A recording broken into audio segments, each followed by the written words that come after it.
Maybe this isn't really surprising at all, but it's felt very weird to me that in the last week or two, so much of Wikipedia has been totally taken over by this debate around unionizing at the Wikimedia Foundation, which is the nonprofit that kind of helps run the site behind the scenes and does a lot of outreach work and research work on the site, but doesn't often pay most of the editors who run the site because that's all volunteers.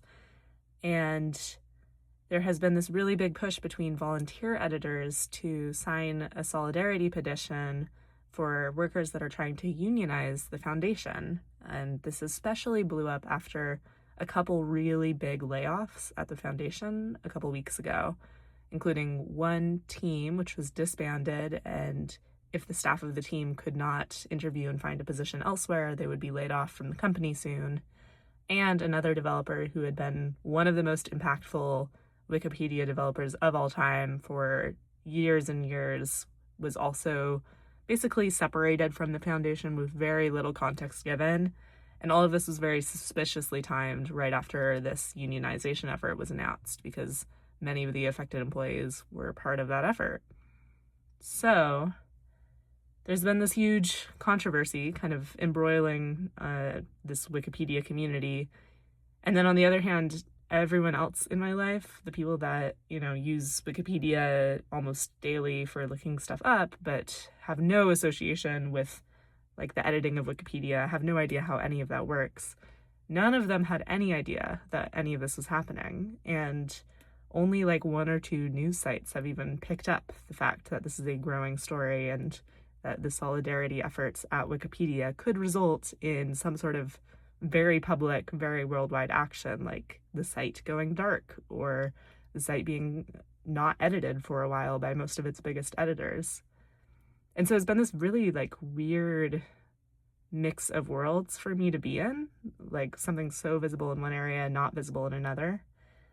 And yet, like, that's how much of Wikipedia goes. It's, a very accessible in name and accessible in ideal place where anyone is supposed to be able to edit around the world, and yet there are in reality so many hurdles to people getting there and so many rules that restrict who actually edits and what content actually goes on the encyclopedia.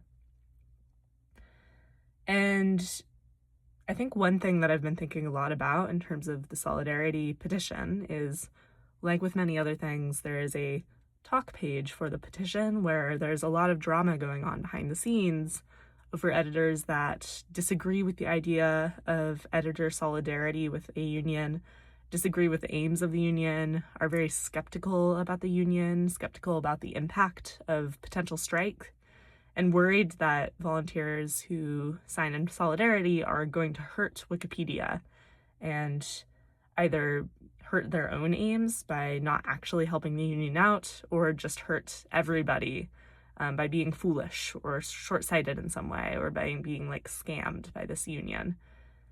And it's been very frustrating to watch this play out because I keep seeing probably well-intentioned editors, but maybe really ill-informed editors, or editors who seem a little bit naive about what unions can do. And these editors are getting very upset about the idea of other editors having any sort of solidarity for this union. They want to have more facts about what this union is, what its aims are.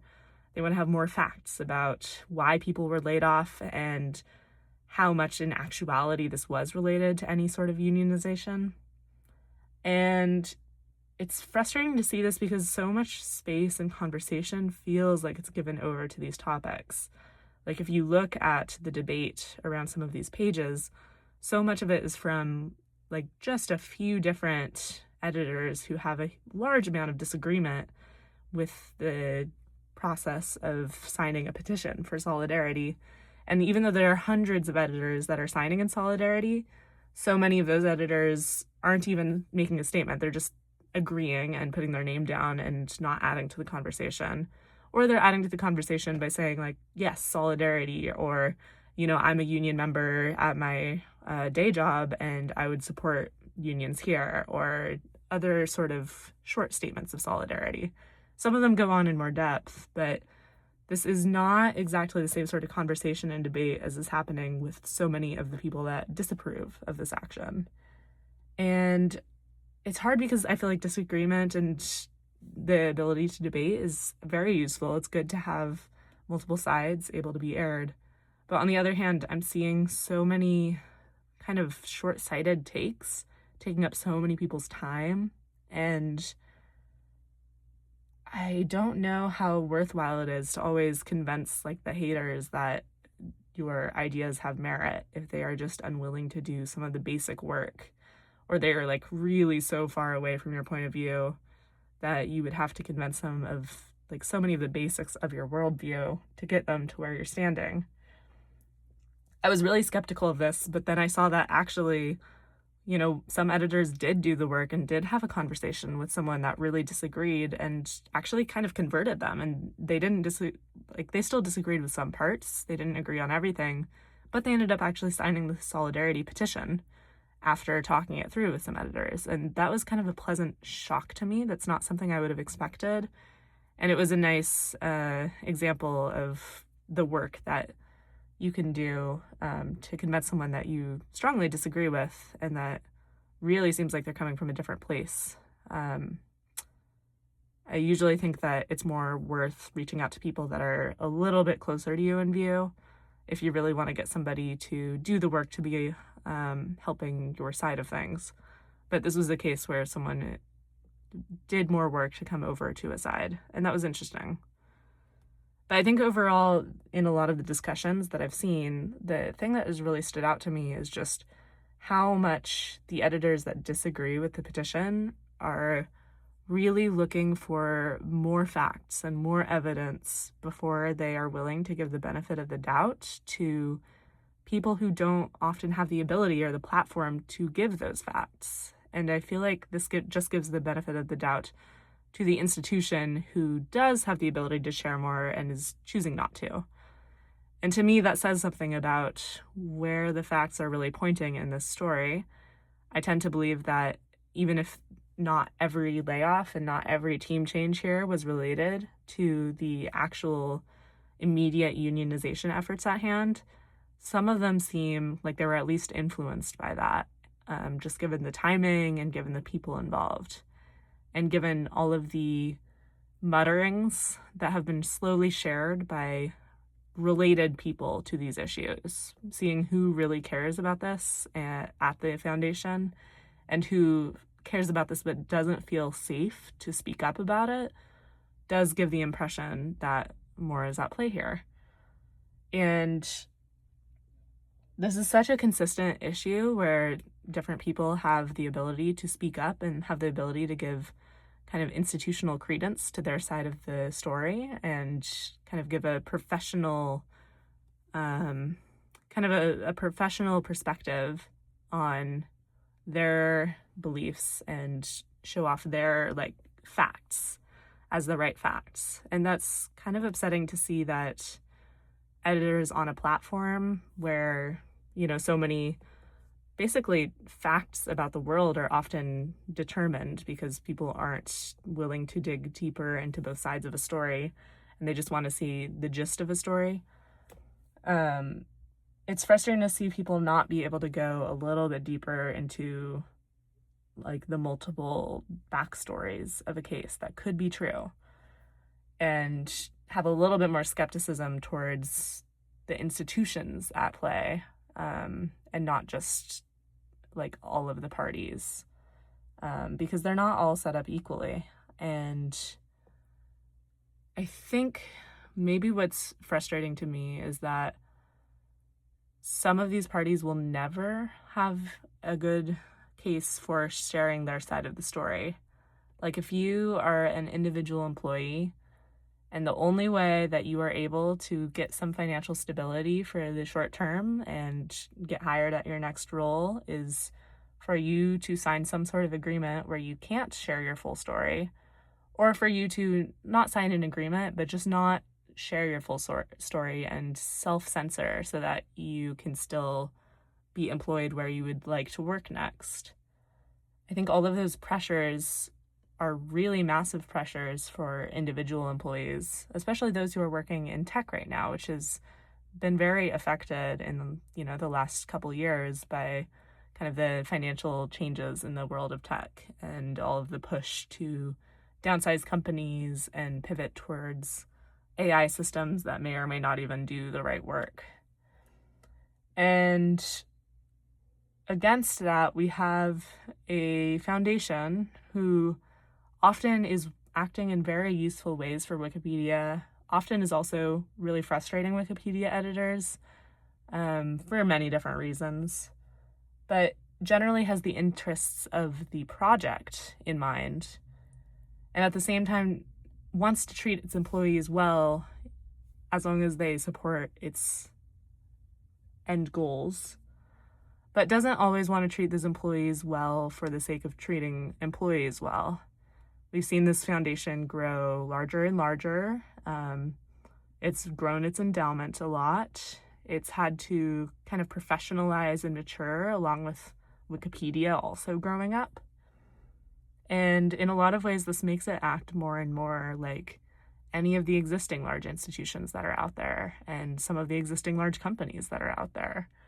And in some ways, I think it has to do this if it wants to keep Wikipedia stable and responsive to the modern world, as, especially Google and the way that many people access the web and search for information on the web has been transitioning to AI summaries of the web that don't actually direct people to the websites it's taking all of this data from.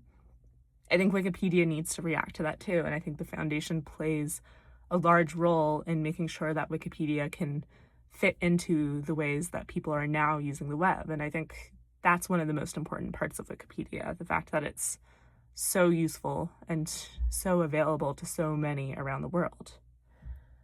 However, along with this maturity, it's been frustrating to see the foundation acting in ways that might be expected from a mature organization, like their natural aversion to unionization and their natural inclination to prioritize other needs and goals over the needs of their workers. And I think in a fair world, this would not be the case.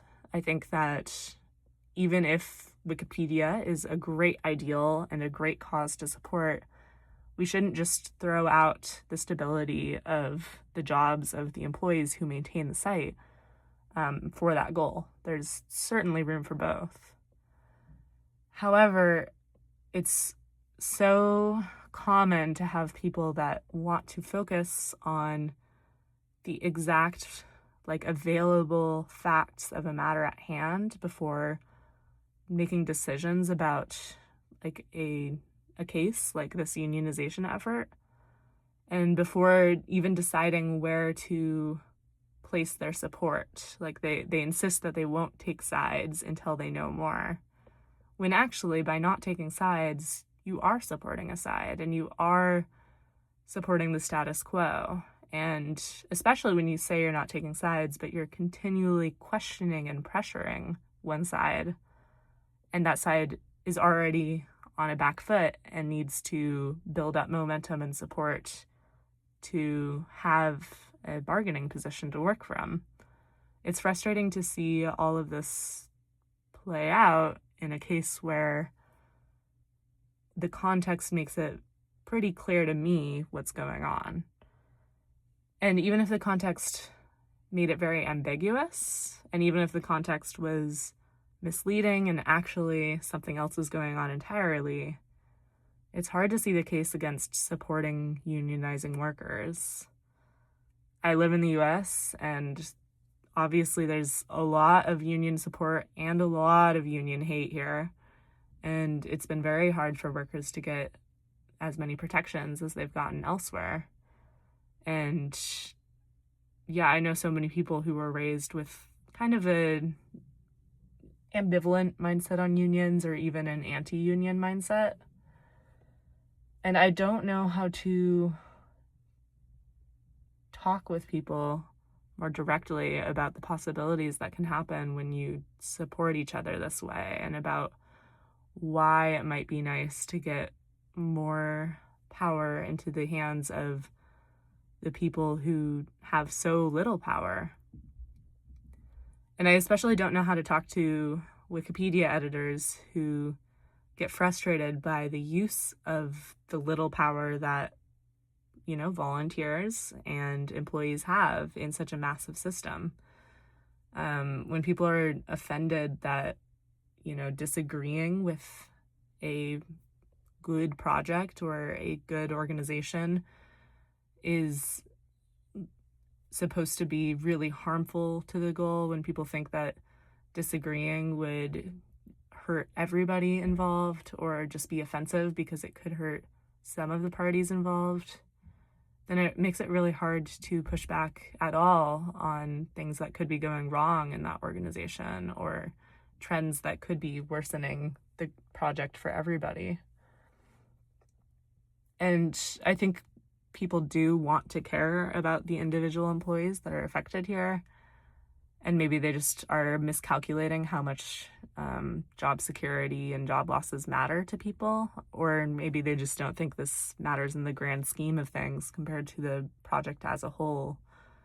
And that, the stability of employment for people that maintain the project is irrelevant to the health and productiveness of the whole project.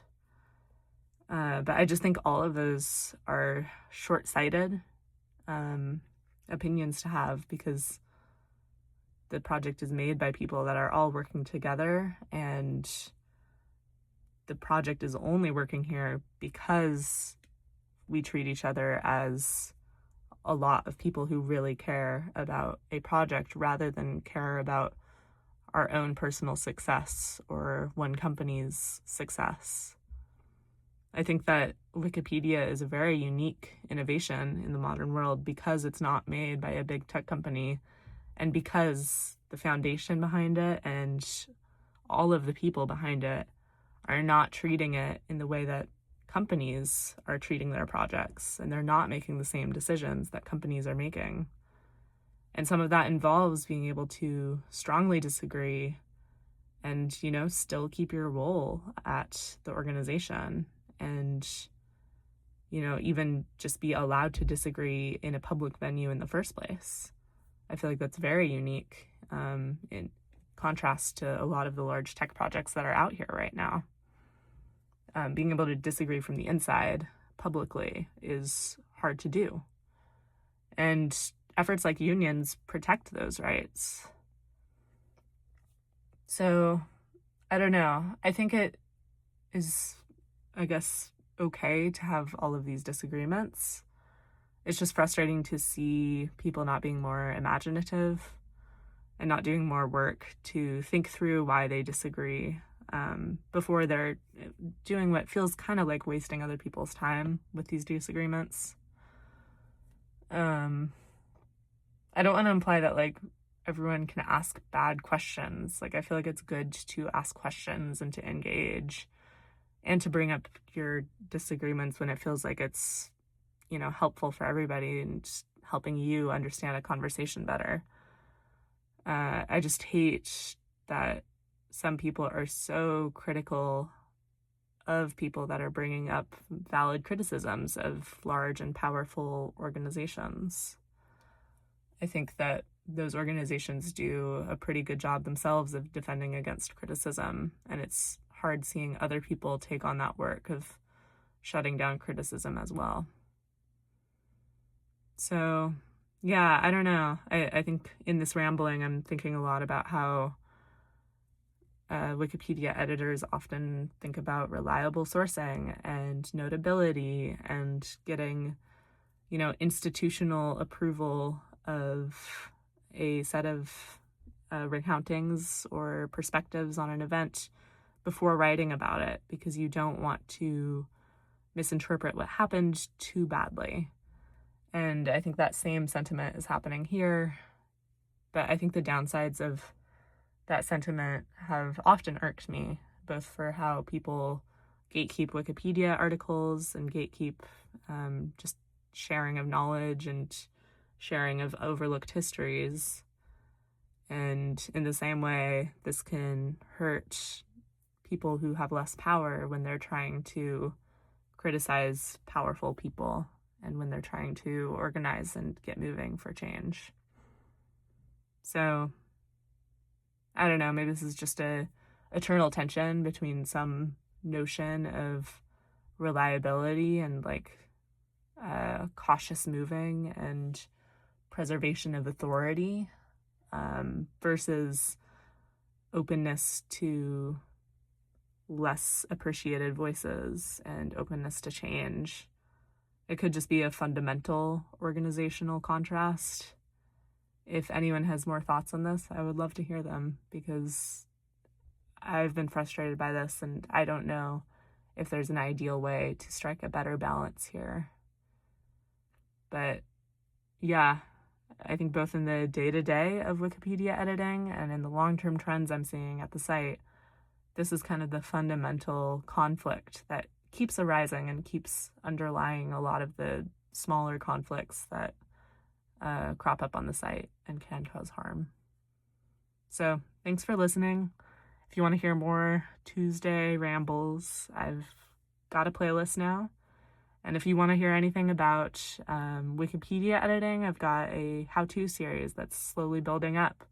So if you have any questions about getting involved, I would love to answer them, especially if you are brand new to the site and not even sure if you should get involved. This is exactly who I would love to be able to test out Wikipedia, and I would love to make it a little bit more inviting for you. So thanks for listening and have a good day.